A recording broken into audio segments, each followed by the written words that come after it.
Hello students, important 2 mark 3 mark problem series ல இப்போ நம்ம lesson number 5ல இருக்கோம். lesson number 5ல வந்து பாத்தீங்கன்னா இந்த லெசனே நமக்கு important lesson சொல்லியிருப்பாங்க ஸ்கூல்ல டீச்சர்ஸ் எல்லாருமே. கண்டிப்பா இந்த லெசனை படிச்சிரணும்.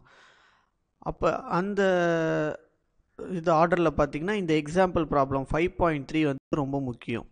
ஸோ இப்போ எப்படி சால்வ் பண்ணலாம் அப்படிங்கிறத பார்ப்போம்.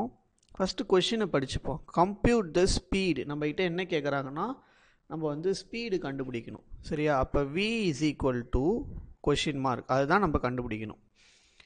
Electromagnetic waves in a medium if the amplitude of the electric and magnetic fields value கொடுத்துருக்காங்க respectively. அப்போ E0 உடைய வேல்யூ எவ்வளோ கொடுத்துருக்காங்க, எலக்ட்ரிக் ஃபீல்டோடைய வேல்யூ எவ்வளோ கொடுத்துருக்காங்கன்னா 3 into 10 to the power of 4 Newton Coulomb inverse.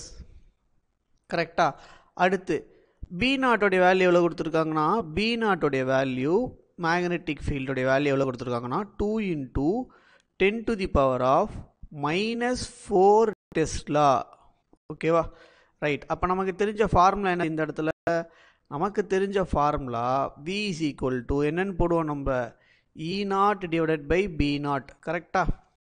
E0 divided by B0. அப்போ E0 substitute பண்ணுங்க, என்ன கிடைக்கும் நம்மளுக்கு 3 into 10 to the power of 4. கரெக்டா? டிவைடட் பை B0 உடைய வேல்யூ என்னது 2 into 10 to the power of -4. கரெக்டா? எஸ். அப்போ இந்த 10 power -4 நமக்கு மேலே போச்சுன்னா என்ன ஆகும்னா 3 divided by 2 பண்ணால் என்ன கிடைக்கும் 1.5. கரெக்டா? அப்போ 1.5 into 10 to the power of 8ன்னு கிடைக்கும். கரெக்டாக? கீழே இருக்கிற -4 மேலே போச்சுன்னா +4, பேஸ் சேமாக இருந்தால் பவர்ஸ் ஆட் பண்ணும்போது 10 power 8 கிடைக்கும். இப்போ இதுதான் நம்மளுடைய ஸ்பீடோடைய ஆன்சர். எந்த ஸ்பீடு? எலக்ட்ரோமேக்னெட்டிக் வேவ்ஸோடைய ஸ்பீடு. ஸ்பீடோடைய யூனிட் என்னது? ms-1. கிளியராக புரிஞ்சிச்சா?